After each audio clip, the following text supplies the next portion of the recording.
This is the Minnesota Youth Alive podcast, where we talk about empowering the church to reach students at their school and in their community. Thanks for joining us, and I hope you enjoyed today's episode. Hey, Youth Alive students, it's so glad that you guys are able to join us. We have a very, very, very special guest with us, Peter Reeves here. We are live at NYC, and so we are literally sneaking the little time you have to rest, to kind of just get some time with you for our students to be able to experience who is Peter Reeves. They've maybe seen you at camp this summer. They've maybe seen you at NYC here.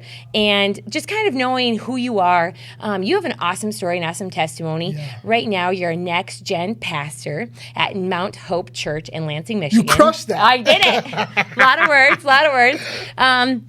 And you're also an evangelist, traveling all over. You just spoke at National Youth Convention, right? Yeah. And so you're just traveling a lot. It's a lot of fun. Yeah. And you have a baby at home? Oh, I miss her so much. Okay, so what is her name? How old is she? Her name is Charlie Grace Reeves. Not Charlotte, Charlie. Charlie. And she is 16 months old. Oh, my goodness. I know, and she started walking. Oh, when you come home, what's her reaction? Oh, it's like, FaceTime, coming home is like a party. Like, I don't know how when she's like a teenager and she's like, Dad, I'm so excited. I don't know how I'm going to live. Like, it's amazing. Oh, my goodness. Her face lights up. Joanna's like, why? It's only me, but, whatever. That's awesome. And you have a beautiful wife at home, too. Yes. Great. Yes, awesome. She is our youth pastor on staff at our church, and she's unbelievable. Wow. Yeah. You guys are just a powerhouse family We then. are a ministry family. Very, very cool. Well, hey, before we get started with our podcast today, we just like to ask you a couple questions, find out what you're like as maybe a high schooler in life now, how you got to be where you are. And so, our first question we have for you today, and I think this tells a lot about a person. Yes. All right. But when you're in high school, thinking back, like, what is one song that you would say, like, takes you back to high school? Maybe it was on a mixed CD, mixed tape, if that was happening back in the day. It was happening. But the song is Take It All. I don't even know who it's by. Oh. But do you remember that? The Christian song? Jesus, we're living for your name. Literally, that was every youth camp. We were just rocking that song all the way up and all the way back. Like, that's what makes me think about That's a good one. Yes, that is a good one. Man, I know we were at camp this last summer and we were like going back to like the old Christian music. Yes, it was so good. It was so catchy. Good. It was. It was. They knew how to sell it. That's for sure. Yeah. Okay. All right. My next question for you would be, looking back at like your high school, junior high self, what can you draw us a picture of what Peter Reeves looked like in high school? Yes, Peter Reeves was making a lot of jokes. My favorite kind of comedy is observational comedy. So I'm always kind of observing the environment, laughing at things. So like, if you're watching the video, this is the face that I think about when I think about high school, or like Peter Reeves is like, just loud, discombobulated, like, you know what I mean? Always trying to smooth up my teachers. Like, they're like, why are you talking again? I'm like, well, I just have a lot of good things to say. And I just, whatever. But that's who I was. Like, I made a lot of friends really fast, and I make friends really fast. I've always been that person. So that's what I think about. So you like to make people laugh. Yes. And I wasn't in like a certain group of people. Like, I played sports, but I was friends with everyone. Yeah. Like, I purposely did that. You know what I mean? I would stop someone in the hallway and say, who are you? You know what I mean? Like, that's me. And I still do that today, so yeah. Did that just come naturally to you to be able to stop people? Is that just your personality? I think that is just my personality. I think my parents too always talked about like not seeing past people. So that's like a huge part of like our family mantra is like, you don't see past people. So I would constantly be just interested and intrigued. And you have no idea what funny story, what wild experience is coming out of a person you're meeting. So I just really enjoy that. Like, I really do. So. Oh man, I relate to you on the people watching. Yeah. I am a people watcher. I'll be in a restaurant. I don't call it people watching because that's so rich. Observational comedy. Yes. That's a better way of saying it, for sure. Hey, I was people watching it. But I'm a person when I'm in a restaurant, I'm checking out like this couple in a booth, wondering if they're on a first date. And then you put your voice into their voices. Oh my gosh, me and my wife do that all the time. We love that. And I'm like, Jeremy, tell me what you think they're doing right now. What's the conversation? Did they meet online? Yes. Did they meet in person? 2021, they met online.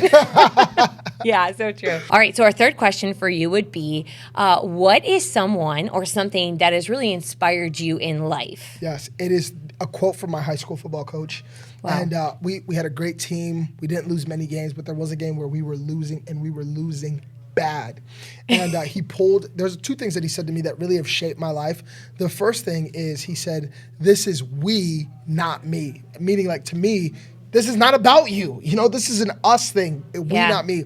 And then the second thing he said to me as we were losing, like really, really bad, the entire team is kind of downcast because we were a winning team. He said, we have to see things not as they are, but as they should be. And that has been the mantra of my life. In every scenario, every situation, no matter what's happening, no matter who I'm talking to, no matter what situation I'm in, I'm not going to see it as it is. I'm going to see it as it should be. And that allows me to be creative and innovative and to be goal and problem solving oriented. Like, it's really helped me. Wow. Yeah. So it's not just a me, it's a we. Can you explain, like, what did that speak to you, or how has that changed you a little bit? I think really in anything, we're constantly thinking about our performance, the results, and it's easy to ignore the people around you when you're thinking about whether you thought you did good or you did bad, whatever. Yeah. But he just taught me, he said, listen, like this is a we thing, so you might feel bad because you made a bad play, you did something wrong, but this is a we thing, so there's other people who feel bad about what they did, and if you're going to be the leader, you got to comfort them, you got to lead them, you got to help them. So that really helps me a lot in a lot of situations that I'm in. You know what I mean? When I'm feeling uncomfortable, well, I assume there's probably other people that are feeling uncomfortable too, and this is my opportunity to comfort them. So that's really good. That's good. I love your explanation of that. Okay, our last question for you of getting to know you is kind of going to draw us into where you are today. You're a next gen pastor. You're a traveling evangelist. Is this kind of where you always saw yourself ending up in life, like doing, or what did you see yourself doing? I saw myself being a traveling evangelist. I did not see myself being a pastor on staff somewhere. I went to a camp. I was AG through and through, went to every camp, every convention, every final. I mean, literally anything I could go to, I went to. And I remember feeling the stirring of the Holy Spirit about getting to share the gospel with people. And so that was like the initial, very entry-level part of like me being called by God. And as I grew, I remember saying, this is what I'm going to do. But the reason I became a pastor is because I went on a trip, long story short, with a mentor of mine. I met a kid. He got his heart transformed. I went back 3 years later to that same church, and he was no longer serving Jesus. And so I thought to myself, who cares if people can go and preach and tell people about Jesus and their life gets transformed if no one's going to help them afterwards? Yeah. You know what I mean? So that's why I became a pastor. I felt that call, that draw to disciple people. And then this is all kind of brand new. Even though I saw myself here, it's not just about preaching the gospel, even though that's fun. It's about holding up the arms of other leaders who are around me. Because I wished that when I was in the trenches, and I still am doing youth ministry with no one knowing who I am, that someone would come and help hold up my arms. So that's what I try to do today. Wow. So how long have you been traveling as an evangelist? When did this all start? How did it start for you? This has honestly been like a 3-year thing. Like it just happened. Like all of a sudden things just changed. Like one day there was nobody asking me to do anything, and the next day it was like crazy.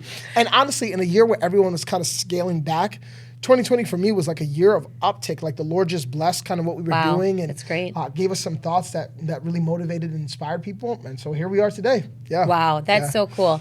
And so as we start in today, you say you did all these things. You went to youth convention, you went to camp, which many of our students probably listening have grown up in the Assemblies of God, have grown up going to camp, youth convention, maybe fine arts, doing all these different stuff.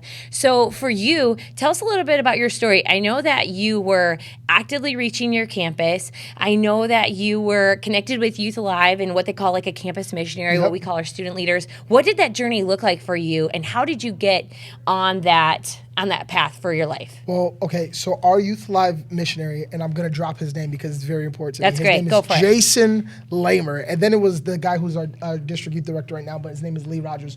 Those two guys helped me so much. Jason gave me a fire Bible, and that fire Bible changed my life because I was trying to read the Bible daily, and when I would read it, I would also read the insights about campus missions in that fire Bible. So like it was really hard to ignore it because every time you open the Bible, you were reading about being a campus missionary. So eventually I decided, hey, I want to do this. I want to be a part of I want to be a part of reaching my campus. I'm reading about it every single night. And so that was on the Jason side. Lee gave me the opportunity to share about what I wanted to see happen, and that ignited something in me. So mind you, nothing was happening yet. He just gave me the opportunity to share about what I thought could happen. And then it was kind of like, well, if I think it can happen, then I need to go try to make it happen and pursue it and let the Holy Spirit speak through me. So that inspired me to start a Bible club. Now, most people, if you've been at camp or convention, you've heard me talk about my Bible club. It was not good to my standard. Okay, in 3 years of having that Bible club, only at the end of it, there was maybe like 10, but in the first 2 years, there was only 3 people. There was this one girl, and she was only in it because she thought I was cute, and there was another guy, and he breathed really heavy. I did this whole thing. But like, I faithfully did it, and people would come, and some people would give their life to the Lord, and they wouldn't be able to come back to our Bible club or whatever, but they, like, the Lord moved in us. That's you know right. what I mean? And then when I graduated, that club took off. So I don't know if I was the one holding it back. I mean, I probably think so. Like, honestly, like, it never had more than 10 people in it. And after I left, this girl took over it and she was running it, and they had 150, 200 students meeting at lunch hour and after school. So different groups of students. So, and she said to me, she's like, if you would have never started it, I would have never had the courage to take it to the next level because I didn't have the courage to start it. So that's kind of like the investment I see that I made on my campus. Yep. You know, then in the locker room and in the cafeteria and stuff like that, like simple stuff like praying for lunch, right? Like I used to stop my friends. I was obviously really loud. So I was like, hey, we're going to pray for lunch. And like, I'm just having a cookie. And I'm like, it's going to be a sanctified cookie. You know what I mean? So like, this is going to be a holy cookie. But yeah, that's kind of what happened. So one thing you said was that Lee gave you an opportunity to sit down with him and share your vision for your school. So, you know, if there's students out there that are kind of like, I don't know what my vision is. I don't even know if this is a vision. Like, when you had that opportunity, what did you share? What was your vision to see happen at your school? I shared what I thought it should be, right? I didn't see it as it is, what I thought it should be. So I shared about students praying during class periods. I shared about us gathering in our cafeteria. I even shared with him, I think, about us taking over our entire football stadium and what that would look like. It never happened, but I just began to share all these dreams, these things. You know, the Bible says that God can do more than we ask, think, or imagine. The problem is we're not really imagining anything. Yes. You know what I mean? So for me, I was just trying to like imagine and dream, and it just stirred up something in me. Wow. And what came out of all that imagination and dream was only 3, but that's okay because that 3 turned into 150 to who knows. And now there's people who have been deeply impacted who are following Jesus today because of it. So that's really cool. I think that's really good on what you said when it comes to like sharing your vision, your dream, because, you know, sometimes when it's so big, it's scary to share that dream. For sure. I think people wonder, is this really God? What if this doesn't happen? And I just shared this with someone and then they're going to think, that wasn't a God thing. You know what I mean? And so I love how you just said it wasn't the dream, but you saw what you wanted it to be. Right. And that is so incredibly powerful. And I think too, like what I learned in that season too, as a student, and now this is really important because I learned this as a student, not as an adult, is that the opposite of faith isn't doubt. It's certainty. Wow. So if you know that this is going to work for certain, you don't need faith to do it. And so I wasn't 100% sure that it would work, you know, but it gave me the courage to be like, wow, like, we'll just kind of see, like, I need faith to do this. Like, I actually need to draw on all the things that the Holy Spirit is doing in me to make this happen. You know what I mean? So even if it was only for 3. If it was only 3. And that's so good because, you know, some students, they have this dream, they have this passion, they get things going, and it's not turning out what they thought it would be like. Yeah. And so I just love that you shared that it wasn't like a rock star moment. There wasn't like a first time you led a Bible study, like 200 people showed up, you know? And like those moments, everyone has those moments. Yeah, for sure. 100%. And so like this is not just because God said, you know, gave this dream or vision. There may be like, this isn't exactly what I thought it would look like, but I'm stepping out in faith and I'm being obedient to what God has laid on my heart. Absolutely. So, you know, you're an evangelist today. You talk about God, about people accepting Jesus into their life all the time. Now that you're in this kind of role, looking back, is there anything you kind of, you know, regret, or you feel like I missed something, I missed an opportunity back in high school? Yeah, I think even though I was stepping out in faith, fear was still a real reality for me. I mean, it's scary sometimes to just be honest with people about what you believe and what you do. Why can't you ever come to practice on Wednesday? Well, I got this thing with this group of people. Well, it's called church, you know, whatever. Yeah. But there is this one scenario with my friend. Actually, I will even say this. I don't even know if we were really friends. He considered us friends. I did not consider us friends, but he was an older classman, an upperclassman, and he was the captain of our football team. He's one of the captains. Wow. So I was like a freshman or a sophomore. I just didn't want to even be associated with him. And he was one of those guys that it wasn't like he wasn't like warm and like easy to talk to. Like he'd be the kind of guy like smashing his head against the locker. You know what I'm saying? And people are like, oh yeah, like that's what football players done. Yeah, like without his helmet. You know what I mean? Okay. Like one time, I will never forget this. One time during a practice, the play starts, his helmet falls off, and he still keeps playing. He tackles this kid, and blood is dripping down his face. He's just licking it up. I'm like, this dude is insane. I'm going to stand over here. You know what I mean? Like, I'm going to get out of his way. And so I didn't really pay much attention to him. When I saw him, I would kind of turn and walk the other way. I didn't really want to be friends with him. But several years later, I was in ministry, at a church, serving, leading, dreaming. And I got a message from him on social media. And the message said, "Can I call you?" And I was like, what? Why would you try to? We haven't talked. Like, we're not, but he considered us friends. So we get on the phone and we talk. And he just asked me a couple questions. He said, "Peter, can I ask you some questions? What do you do?" I said, "Well, I'm a pastor." He said, "Oh, okay, cool. Have you always believed in Jesus?" And I said, "Yeah, for the most part, I have." He said, "Okay, you knew about Jesus in high school?" I said, "I definitely did." He said, "So why didn't you tell me?" Oh, man. He's like, "Why didn't you tell me?" I said, "Well, what do you mean?" He said, "Did you know that my mom and dad were, struggling with their marriage?" I said, "Yep." He said, "Did you know I was doing drugs?" I said, "Yeah, I knew." He said, "I was high every class." I said, "I know." He said, "Did you know I was struggling with an alcohol problem?" I said, "Yeah." He said, "Did you know me and my girlfriend were through?" I said, "Yeah, I knew all those things." Kind of everybody knew those things. He said, "So why didn't you help me?" Wow. And I said, "I don't know, man. I'm sorry." And he said, "Because I serve Jesus today. And I know that we're supposed to help lost people. And I know that we're supposed to stand in the gap for people. And I'm serving Jesus today, and it's no thanks to you." Wow. You know what I mean? And so it's not like I didn't see him at school. I saw him in the hallways. I had a Bible club. He said, and he asked me, he said, "Didn't you have a Bible club? Why didn't you ever invite me?" Yeah. And so it's so interesting to be on the other side of this, thinking about that scenario. And this is how he got off the phone with me, because I didn't have anything to say. He said, "Peter, what kind of pastor doesn't share Jesus with their friends?"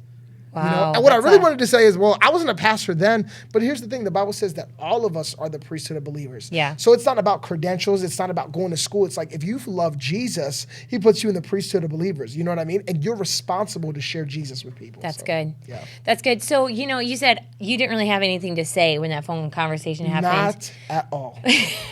Kind of catches you on the spot, yes, right? Hardest conversation I've ever had on the phone in my life. Yeah. So, this is something I want to just know is like, looking back, now that you've walked away from the phone call, because it catches you off guard, what do you feel like you yourself can walk away from that?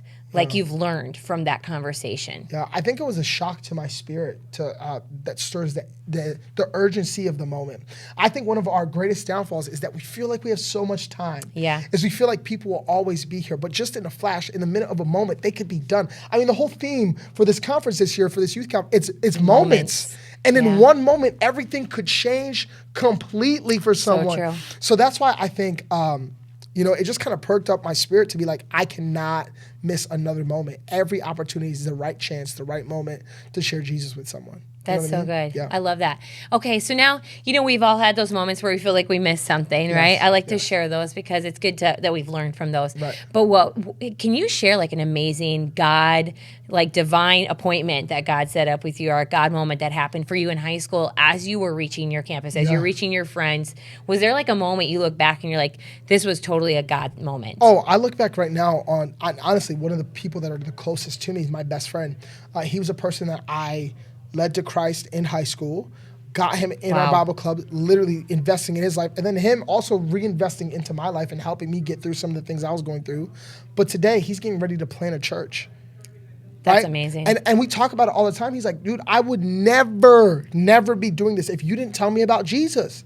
He's like, "It changed my entire life." And not just him, there's hundreds of other people who I don't know, because I'd already graduated by the time they experienced the Bible club, but who are pastors at churches, missionaries going on the mission field, or just people who are working in the secular world but have faith in Christ because of something I started when I read the Fire Bible. That's crazy to me. Yeah, so that's a real thing, for real. I love that. So what happened? You said a girl took the Bible club that you started. It blew up afterwards. Well, how did that blow up? What kind of happened? What did it look like afterwards? She put more intentional time into it. So the first thing she did is she was a baker. Like, that's like what she did. So she would bake like snacks, and food is always attractive to people.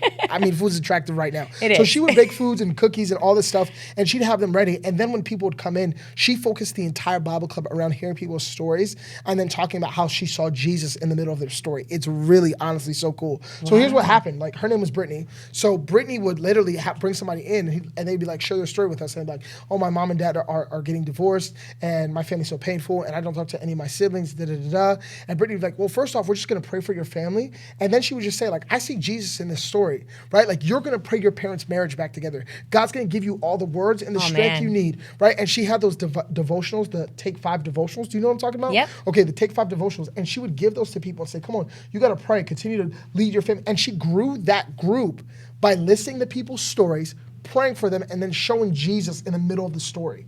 That's so good. You know, it was a really, really, really unique take on what God was doing. So I thought that was awesome. Wow. And then, so it blew up, it grew. It blew up because people now who were nervous to share their story or to be vulnerable or real with anybody about anything that was going on in their life now had a place where not only it was tolerated, but it was celebrated that you came there and were real about who you were. And people were drawn to it. People were drawn to it to share their own story, but people were also drawn to it to hear other people's stories and be inspired by it. So that's awesome. Yeah. So, how did that impact your school? Like, how did that impact your community? How did that impact the youth ministry that you guys were a part of? Yeah, I think, okay, so here's the interesting thing. The people that I started the Bible club with weren't a part of my youth ministry. That's so good. Right? I love that. We went to different youth ministries, but we populated the youth ministries in our city. You know what I mean? Instead of focusing on our differences and why we couldn't worship together when it concerns our public high school, we came and rallied around our connection and why we agree on the same things. And we started to believe on that, and it transformed our community because now, what was kind of happening in our school, it was kind of like closer to the city of Philadelphia. There was a lot of different things that were happening. But when we started to lead that Bible study and lead that club, and then when I was already gone and I'd come back as a freshman in college and see what was happening, I saw people who were maybe in a rough lifestyle out and sharing and literally living like Jesus in a place where they normally did not live like Jesus before. And their families were being transformed. I'll never forget, one friend came to our Bible club, got led to the Lord, shared his story, talked about it. People prayed with him. Brittany said, this is what I see. And I came back as a freshman from college to see what was happening. And I'll never forget it. I went over to his family's house for dinner, and he just felt so, like, I didn't realize I was there for support, which is like a crazy feeling. But he was like, Mom and Dad, I need to talk to you. And he led his family to the Lord. He said, this is what's happening in my life. You know what I mean? And now to look back 10 years later, right? Because I graduated in 2011. Okay, 10 years later, right? His parents are like elders in the church that we grew up in. Wow. Like, that to me is crazy. That is awesome. And they were leading people and being an example to people because their son had an encounter in a Bible club. That's so cool. That's crazy. And I love that. That's kind of like what we're talking about here at Youth Convention is it's a moment of saying yes to something. It's a moment of stepping out. Yeah. And when you step out, like Brittany stepped out and just used her giftings, her talents, her passions to to do what she was doing in the Bible club, but bring those into it and just be herself by saying yes to that, by opening up doors where people can be vulnerable and it's a safe place. Yeah. Then you see more moments happen and happen. And that's so amazing. So I kind of want to ask you this question. We have students who are listening, and I'll be real with you. We have 601 students across our state that say, hey, I'm trying to actively reach my campus, okay? And for those students that are watching, maybe they're just sitting here thinking, I'm throwing this around. I want to do something. I don't know what it is. Maybe they're sitting here thinking, I have a dream, I have a passion. I don't know how to put legs to it and make it go. Yeah, that makes sense. Or they've been doing it for like 5 years. And for them, what would be your encouragement for any of those students? Yeah, I would say if you're looking for a passion, as far as helping your school, my passion came from the pain of my friends. You know what I mean? I didn't have to ask them. I just listened in the locker room. I just listened at the lunch table. I just listened in the hallways of what people were going through. And that honestly motivated me to say, I have to do something.